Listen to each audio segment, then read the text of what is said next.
शैक्षणिक प्रमाण पत्र की जांच शुरू होते ही स्वास्थ्य विभाग में तैनात डीपीएम और उसकी हेल्थ मैनेजर पत्नी का इस्तीफा देने का सनसनीखेज मामला सामने आया है, जिसके बाद जिले के स्वास्थ्य महकमे में फर्जीवाड़ा का चर्चा तेज हो गया है। दरअसल जिला स्वास्थ्य समिति सुपौल में तैनात जिला कार्यक्रम प्रबंधक डीपीएम मिन्नतुल्लाह और उनकी पत्नी निखत जहां प्रवीण प्रबंधक अनुमंडलीय अस्पताल निर्मली ने अपने अपने पद से इस्तीफा दे दिया है। बताया जा रहा है कि दोनों का इस्तीफा 2 अगस्त 2025 को सिविल सर्जन सह समिति सचिव को उनके ऑफिशियल ईमेल आईडी पर प्राप्त हुआ है। इस्तीफा पत्र में पति पत्नी ने एक दूसरे की स्थिति का हवाला दिया है।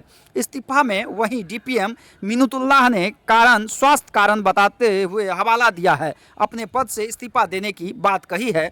तो वहीं उनकी हेल्थ मैनेजर पत्नी निखत जहां प्रवीण ने पति की तबीयत ठीक नहीं रहने की स्थिति में उनकी देखभाल करने का हवाला देते हुए इस्तीफा दिया है।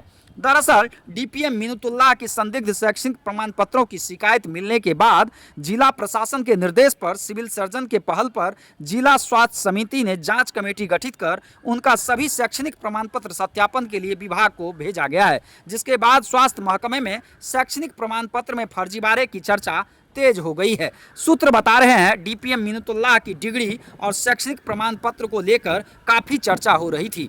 बताया गया कि डीपीएम मिन्नतुल्लाह ने सीएमजे यूनिवर्सिटी मेघालय से मैनेजमेंट की डिग्री ली है, लेकिन यह विश्वविद्यालय 2014 में ही सरकार द्वारा बंद करा दिया गया है। यूनिवर्सिटी ग्रांट्स कमीशन यूजीसी और सुप्रीम कोर्ट दोनों ही इस संस्थान की डिग्रियों को अमान्य कर चुके हैं। इसी संदिग्ध डिग्री के आधार पर मिन्नतुल्लाह जनवरी 2019 से फरवरी 2022 तक सरायगढ़ भपटियाही में हेल्थ मैनेजर और फरवरी 2022 से अब तक सुपौल सदर अस्पताल में डीपीएम के पद पर कार्यरत रहे हैं। अब सवाल उठता है कि संदेह की स्थिति में शैक्षणिक प्रमाण पत्र की जांच शुरू करते ही स्वास्थ्य विभाग में सम्मानित पद पर तैनात दंपति डीपीएम और हेल्थ मैनेजर ने इस्तीफा क्यों दिया है। इस दंपति के इस्तीफा देने से चर्चा का बाजार गर्म हो गया है। यह चर्चा भी हो रही है कि क्या इस्तीफा देने के बाद मामला यही समाप्त हो जाएगा या फिर भविष्य में फर्जी डिग्री के आधार पर नौकरी करने की पुष्टि होने पर इनके विरुद्ध कानूनी कार्रवाई भी की जाएगी। इस बाबत पूछे जाने पर civil surgeon doctor Lalan Thakur ने बताया कि संदेह होने पर दोनों का शैक्षणिक प्रमाण पत्रों की जांच की जा रही है। जांच के उपरांत समुचित कार्रवाई की जाएगी।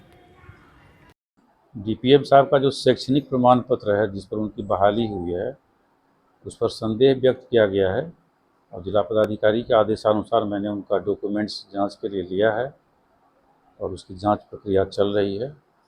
आगे जो भी जांच में आएगी या जिला पदाधिकारी महोदय का निर्देश होगा उस अनुसार अग्रतर कार्रवाई की जाएगी। जानकारी ये भी मिली सर, उनकी पत्नी जो निर्मली में हेल्थ मैनेजर है उनके पत्नी से भी उनका डॉक्यूमेंट्स मांगा गया है, अभी प्राप्त नहीं हुआ है।